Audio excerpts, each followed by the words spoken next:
बहुत सारे मतलब ऐसा नहीं है तो मैं रहा नहीं ठीक लगता, कभी हमने सुना भी नहीं था। हमारी दो लड़ाई थी किसानों की। आपको मैं बताऊं, जब से नोएडा ग्रेटर नोएडा का अधिग्रहण चला, आपको तकरीबन 1,01,000 से ज्यादा जो जवान लड़के हैं वो क्रिमिनल बने। मकसद था हमको पता हम कामयाब होंगे। कितनी ही दफे मैंने मीटिंग में कहा है कि भट्टा को किसानों के इतिहास में लिखा जाएगा। मंच पर बैठे हुए हैं, मैं सबको प्रणाम करता हूँ। मुझे आपने अभी मौका दिया बोलने का, मैं थोड़ी देर बाद बोलना चाहता था लेकिन अभी बोल दिया। अभी और भी आदमी आने थे शुरू था टप्पल से, तो हमारा अखबारों में हमने नाम सुना था, आया था देवतिया जी का, मनवीर सिंह देवतिया। हम दिल्ली में थे, उनकी इस शख्स को बुलाया जाए। गांधी पीस फाउंडेशन हॉल में इनको बुलाया, बातें हुई। फिर अगले दिन बुलाया, जहाँ साल से हम किसानों के लिए काम करते हैं, तमाम गया इनके हमको ऐसा आदमी चाहिए, तो हमने बोला। फिर इनको अपने ऑफिस में आए, हम उनसे मुलाकात नहीं हो पाई। फिर हम उनकी फैक्ट्री में पहुंच गए कि देखिए आपका भाग है वो अलग है, माँ और भाई का अलग है। उन्होंने अपनी ड्यूटी पूरी करी। गाड़ी में बैठा करके देवतिया जी को भट्टा पासौर आछेपुर और ले आए। सब गांवों में गए, सबसे हमने रिक्वेस्ट करी। अंत में हमने वो दोनों उनके कानून में जमीन को जबरदस्ती अधिग्रहण नहीं कर सकते। अगर किसान ये कहता है मैंने तो जमीन नहीं देनी, मैं अभी भी आखिर तक उसी से जुड़ा रहा, आखिर तक। जो मैंने कहा था मन किसी आदमी के बस की ये काम नहीं। हम वकील हैं, जमीन के बारे में भी पढ़ा हुआ है, तो जो एक्विजिशन लेंगे लेकिन हम जबरदस्ती नहीं करेंगे। लेकिन हमारे यहाँ उन्होंने कानून बनाया, एक्विजिशन का बना दिया, इनकी जमीन जबरदस्ती ले लो। अब आपको मैं बताना चाहता हूँ क्योंकि मुझे इसका एक्सपीरियंस बहुत ज्यादा। एक छोटा अफसर इस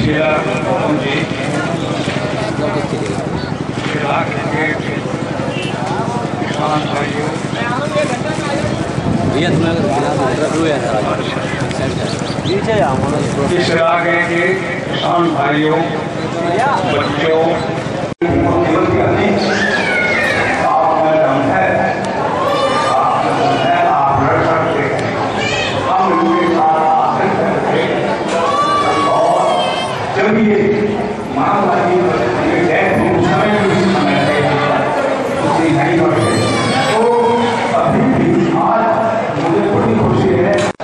अभी भी मैं उनको कहता हूँ और मुझे शायद इनको एश्योर मैंने किया देवतिया जी कि हम आपके साथ हैं, आप तो जवान हैं और आप ये काम कर सकते हैं। आज उनको यात्रा शुरू कर बात बहुत बड़ा मान रहा है। आप इस मंच से आप लोगों की उपस्थिति है, हम इस मंच से बता देना चाहते हैं उत्तर प्रदेश की सरकार ने अगर उन सारी घोषणाओं को जो किसानों के साथ उन्होंने वायदा करके किया था, अगर पूरा नहीं किया गया तो इस बात को अच्छी तरह से समझ लेंगे। प्रदेश का किसान अपने घरों में बैठ कर जब हमदर्द बनेगा तो लग हमारा खाओ सिर पे हाथ रख रही थी अभी आप। और इस प्रदेश की पूर्व सरकार को धाराशायी करके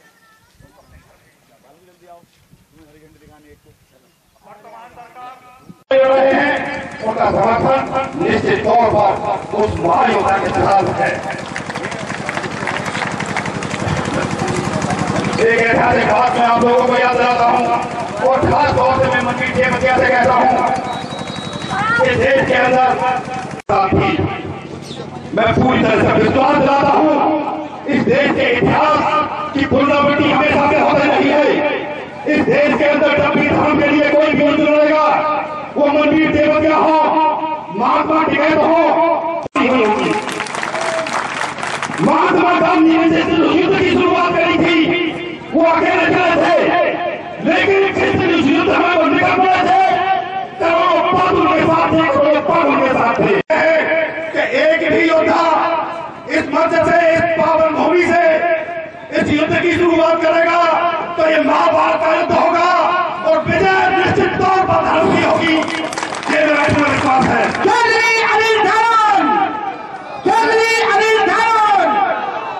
मैं इसी के साथ आज यहाँ पर बैठे हुए बहुत सारे लोग कम तादाद में होते हुए भी आप बहुत से लोग हैं जो एक युद्ध की शुरुआत करने जा रहे हैं। मैं आप लोगों से पूरे विश्वास के साथ कहता हूं कि आपका ये युद्ध उस मुकाम तक पहुंचेगा और जिन सरकारों ने किसानों के साथ छल किया है, जिन पार्टियों ने किसानों के साथ फरेब किया है, उनके निश्चित तौर पर उनका फरेब और छल सामने आएगा। आप अपनी ताकत को पहचानिए, अपनी शक्ति को पहचानिए। महात्मा टिकैत ने जब युद्ध शुरू किया था तो वो इसी तरह का युद्ध था और इसी तरह के मंच से शुरू हुआ था। सन 2010 में 3 बालक और 1 पुलिसवाले शहीद हुए। वहाँ को शहीद हमने दिवस मनाया गया और ये तय करे गए हमारे यहाँ जितनी जो मांग है पुरानी कि जैसे हमारे शहीद स्मारक के लिए एक जगह नहीं दी है उसकी घोषणा होनी चाहिए। प्लस जो हमारे 1300 किसानों को फसल का मुआवजा नहीं मिला है पिछली 2 साल से कब्जा, या तो इसको अवार्ड घोषित करें या 10% जो हमारा विकसित करके उसे दें। और जो हमारी जो रेट है यमुना से हम आज तक आगरा तक मांगते रहे, हम ये कह रहे हैं कि हमारा टप्पल और जेबर का मुआवजा 1 कर दिया जाए फसल का। और हमने अभी 2 घंटे जेबर टोल को फ्री रखा है, 1000 किसान थे वहाँ। ये तय किया गया है कि जो 1300 बीघे जमीन किसानों की है उनका फसल का मुआवजा मिलना चाहिए। 64% जो नोएडा में सभी बिल्डर्सों को काम रोक रखे हैं, बाकी बीकेयू ने वहाँ रुके पड़े हैं। और 5 दिन का टाइम मांगा है प्रशासन ने, यमुना अथॉरिटी और जेबर ने और जेपी ने, कि हम किसानों की यमुना अथॉरिटी की सभी बात मानेंगे और नहीं 5 दिन बाद फिर टोल जो वहाँ फ्री होगा। आज 2.5 घंटे टोल हमने वहाँ फ्री रखा है। 5 दिन का टाइम मांगा है, 5 दिन में आपकी मांगे नहीं मानेगी तो आप क्या करेंगे? वहाँ टोल फ्री करेंगे, ये तय किया गया है शासन प्रशासन के आगे। वहीं बैठेंगे, वहीं धरना चलेगा और टोल फ्री रहेगा। चौधरी, किस प्रकार से आज शहीद दिवस मनाया गया और कहाँ टोल पर गिराव के क्या? जो शहीद हुए हैं 2010 में उनको उनके सम्मान में आज यहाँ शहीद दिवस मनाया गया और ये टोल फ्री जो किया गया, अपनी 64% जो विकसित करके जो किसानों को मुआवजा मिलना था उसके उपलक्ष्य में 64% मुआवजा बढ़ाना चाहिए। अपनी टाउनशिप तुम खड़ी करो या ना करो, हमें अपनी 10% विकसित ज़मीन विकसित करके दो, हम उस ज़मीन को अपनी को बनाएंगे। इसके लिए शासन प्रशासन ने 5 दिन का समय मांगा है।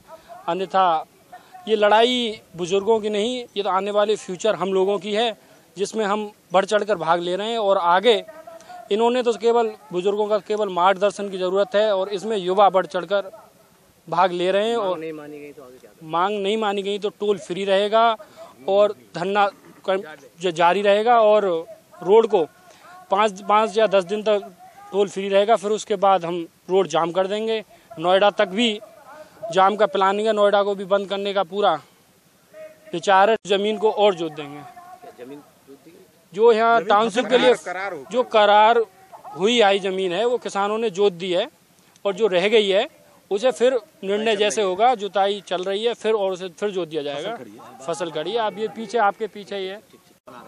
बड़े दुर्भाग्य की बात है कि 3 साल से हम सिर्फ उनका शहीद दिवस मना रहे हैं और जिन लोगों ने, जो बच्चों ने कुर्बानी दी, उनको आज तक भी कहीं शहीद पार्क के नाम पर जगह तक नहीं दी है सरकारों ने। कितनी संवेदनहीन सरकार हो गई है, इसका मुझे बेहद दुख है।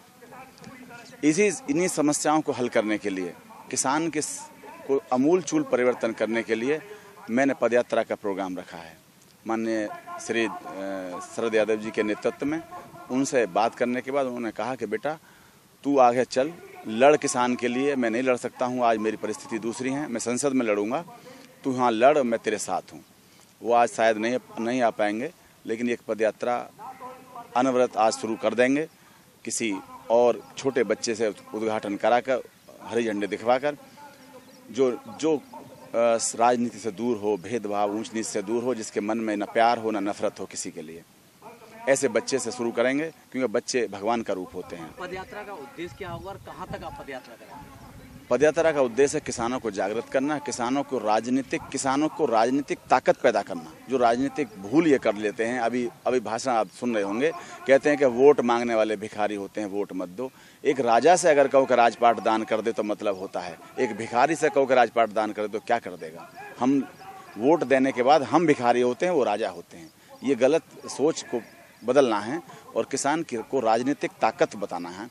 और मुद्दे हैं हमारे भूमि अधिग्रहण का, सबसे पहला मुद्दा है एग्रीकल्चर इंफ्रास्ट्रक्चर मुद्दा है, टोल फ्री होना चाहिए, लघु उद्योग और कुटीर उद्योग और कृषि उद्योग और हैवी उद्योग ये इस तरह होने चाहिए जहां इनका फंडामेंटल्स हों, जहां इनका कच्चा माल हो, वहां पर ये लगने चाहिए। दूसरा, ये यात्रा जाएगी हमारी यहाँ शुरू होगी, हाथरस, मथुरा, आगरा, धौलपुर, भिंड, मुरैना, ग्वालियर, दतिया, मतलब उत्तर प्रदेश सारा है। कितने प्रदेशों में? 5 स्टेट में है, उत्तर प्रदेश, राजस्थान, मध्य प्रदेश, उत्तराखंड, पंजाब, हरियाणा और दिल्ली। अगर पदयात्रा के बाद भी किसानों के उसमें मांगों में आमूल परिवर्तन नहीं आया तो उसके बाद के भी आप करेंगे? उसके बाद अगर नहीं आता है परिवर्तन तो हम 1 फरवरी से आमरण अनशन करेंगे दिल्ली में रामलीला मैदान में। पदयात्रा खाली पदयात्रा नहीं होगी, इसका अर्थ होगा, इसका हल निकलेगा। और हम चाहेंगे कि जो कानून बने वो सन 2000 से बने, नई सदी नया कानून।